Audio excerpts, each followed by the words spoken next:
Eu sou Mário Persona e essas são as respostas que eu dei aos que me perguntaram sobre a Bíblia. Você escreveu surpreso com a intenção de Tamar de se vestir de prostituta para enganar o seu sogro Judá e engravidar dele, lá em Gênesis 38. Nós erramos quando nós lemos a Bíblia em busca de heróis, como se fosse um daqueles livros de história do ginásio, nos quais D. Pedro I aparece como um homem perfeito que nós devemos imitar. A Bíblia mostra o contraste entre o homem pecador e o homem perfeito, que é Jesus. Atos 14:15. E Barnabé e Paulo dizendo: Senhores, por que fazeis essas coisas? Nós também somos homens, como vós, sujeitos às mesmas paixões, e vos anunciamos que vos convertais dessas vaidades ao Deus vivo, que fez o céu e a terra e o mar e tudo quanto há neles. Isso eles disseram, Barnabé e Paulo, em resposta àqueles que estavam tentando fazer deles deuses. Tiago 5,17. Elias era homem sujeito às mesmas paixões que nós. Tamar, obviamente, era uma mulher com todos os defeitos que nós temos e armou aquele esquema para garantir uma descendência, já que ela tinha ficado viúva dos filhos de Judá. Para o israelita, cujas promessas eram terrenas e de muitos filhos, muitas terras, muitos rebanhos, etc., seria uma desonra para ela não deixar descendência. Mas, obviamente, ela estava pecando ao praticar um incesto, e o seu sogro também pecou com ela, mesmo sem reconhecê-la, porque ele estava buscando uma prostituta, e Deus condena o incesto e Deus condena a prostituição. Mas então nós vemos no Novo Testamento, em Mateus 1, versículo 3, o nome de Tamar entre os que compõem a árvore genealógica de Jesus, juntamente com Raabe, uma prostituta, juntamente com Davi, um rei adúltero e homicida, com Batseba, que adulterou com Davi, e outros não menos pecadores. Judá, que dormiu com Tamar, pensando que ela era uma prostituta, aparece na genealogia de Jesus em Lucas 3, 33 a 34. Tudo isso só revela o quê? A graça de Deus. E faz refugir com maior força a pessoa perfeita de Jesus, nosso Salvador.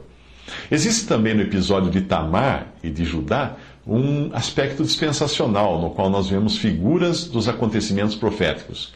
Se você observar o capítulo 37, que precede o episódio de Tamar e Judá, você vai encontrar ali José, que é uma figura de Jesus sendo rejeitado, vendido por seus irmãos e levado para uma terra distante na qual Deus o prepararia para ser vice-rei de todo o Egito. Veja que interessante o paralelo que existe entre as sombras ou tipos do Antigo Testamento e a realidade do Novo Testamento.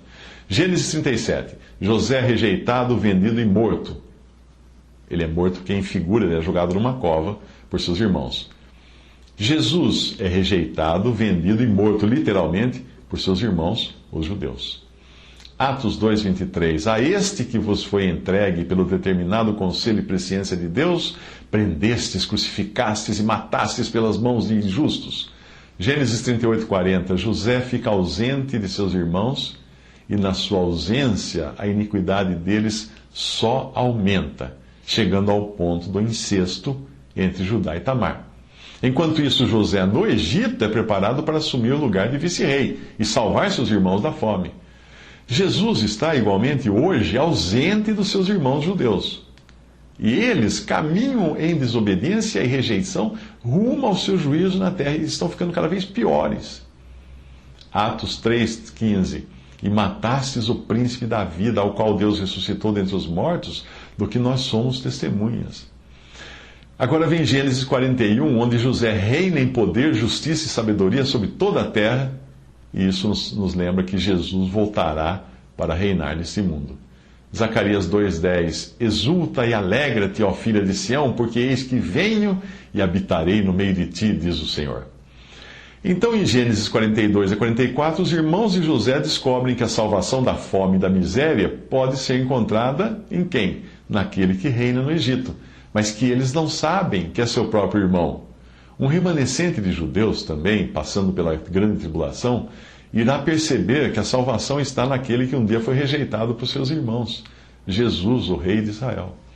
Zacarias 13:6. E se alguém lhe disser: que feridas são estas nas suas mãos? Dirá ele: são feridas com que fui ferido em casa dos meus amigos. Aí vem Gênesis 45, quando José se revela a seus irmãos e Jesus se revelará ao remanescente judeu que se converterá em tempos de tribulação.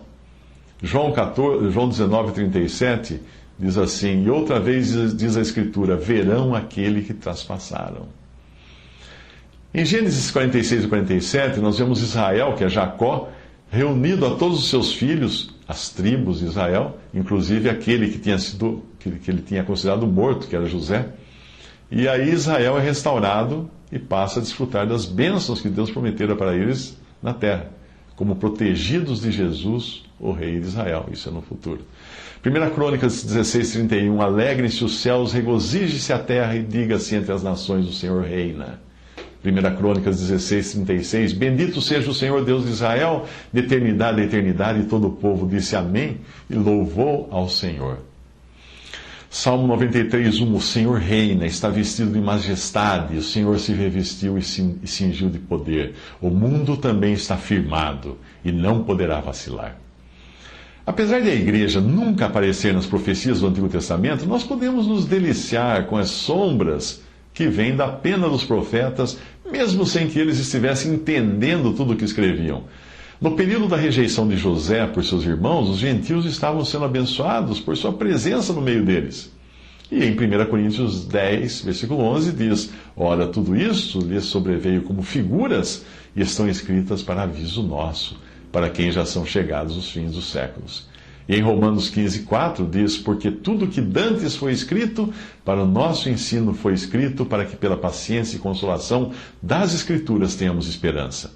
Hoje, enquanto Israel permanece na sua incredulidade e rebeldia, Jesus está abençoando a igreja, sua noiva, tomada dentre os gentios, assim como José, que recebeu uma esposa que não era do povo hebreu, era uma gentia, e a qual lhe deu 2 filhos, cujos nomes representam bem a disposição do Senhor para com os judeus neste momento.